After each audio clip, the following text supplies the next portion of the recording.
under contract to the Australian government. We will continue to work closely with Malaysia and with China in taking this operation forward. It could take us some weeks to put in place these new contractual arrangements for an intensified undersea search. Australian Prime Minister Tony Abbott helping us understand what the new search would entail for the missing Malaysian flight MH370. When we come back after the break on The World Today, our focus in Africa, to that landmark judgment in Egypt that may deal a big blow to the Egypt Muslim Brotherhood. Please join us again. If you want to know what's trending or you miss your favorite live shows, you can watch it all on our YouTube channel. Simply log on to www.youtube.com/channelsweb. Scroll down to your favorite program and click play. You can also view all uploaded videos by clicking on View All. Don't forget to subscribe and get the latest videos. If they are interesting, like them and be heard. Get connected with the channel's television YouTube page. The news at your fingertips.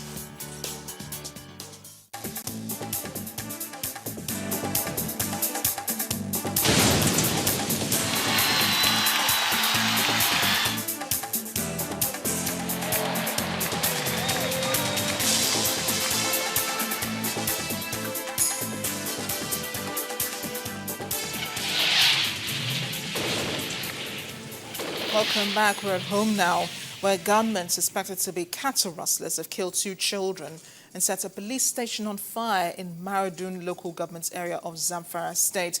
According to an eyewitness, the gunmen, numbering over 100, stormed Furu village on motorbikes and shot sporadically to disperse the people. Another eyewitness said the police station was set on fire by the criminals. Spokesperson for the Zamfara State Police Command, Lawal Abdullahi, who confirmed the incident to Channels Television, alleged that the gunmen's target might have been the police station after all, since nothing was stolen from the village. He said calm has returned to Foro village after a deployment of security men to the scene of the violence.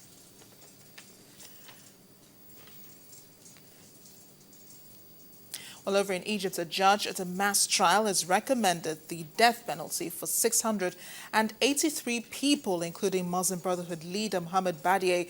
The defendants faced charges over an attack on a police station in Minya back in 2013, in which a policeman was killed.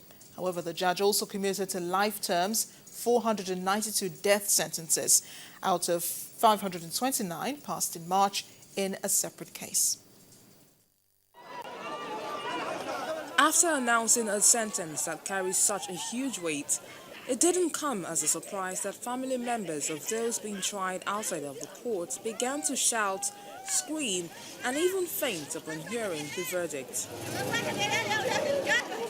There were emotional scenes outside the court after the ruling was handed down, as relatives of those convicted wept and protested the innocence of their loved ones. But one sentence which could actually raise tensions in Egypt instead of dosing it is the death penalty given to Mohammed Badieh, the Brotherhood's general guide. The 37 death sentences were part of a final judgment on 529 Muslim Brotherhood supporters who were sentenced to death last month. The remaining defendants were sentenced to life in jail. The charges in both cases stemmed from violence that broke out in Minya last year following a crackdown by the security forces on Muslim Brotherhood protesters in Egypt. One policeman was killed in the storming of a police station in Minya. The verdict for the first trial is that for the 529 who had received the death sentences. The verdict was modified to 37 death sentences.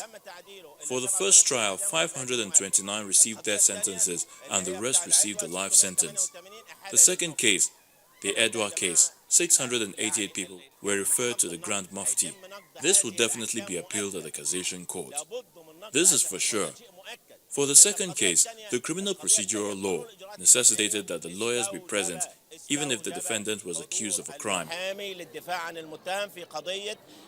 Death sentence recommendations in the case involving Brotherhood leader Berdi will be passed on to Egypt's Mufti, the highest religious authority. His opinion is not legally binding and can be ignored by the court. The mother of one of those convicted said today that her son, Tahir Mohammed Hassan, was innocent of all charges.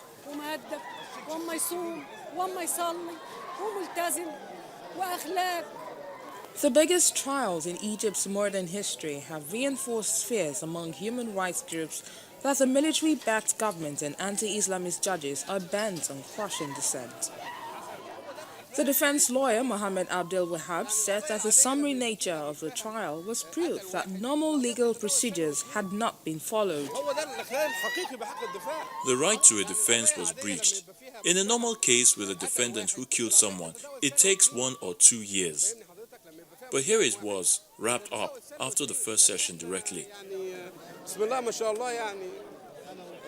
The authorities have branded the Brotherhood a terrorist group, an allegation it denies.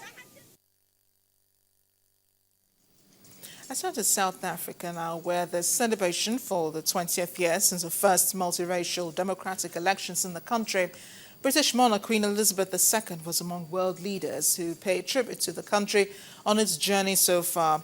President Jacob Zuma, who attended the event on the lawns of the Union Buildings in Pretoria, told the nation that the freedom enjoyed today was not free and so must be guarded jealously as the nation continues its journey to a better life. And our correspondent in South Africa, Betty Dibia, reports.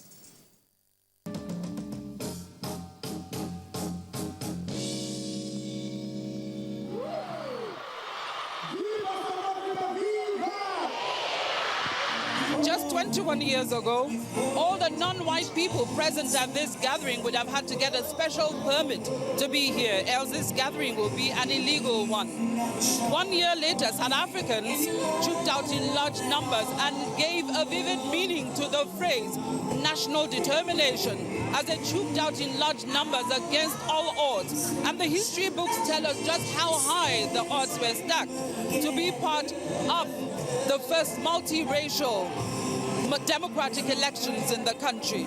And 20 years down the line, they tell you, what's and all, they have every reason to celebrate.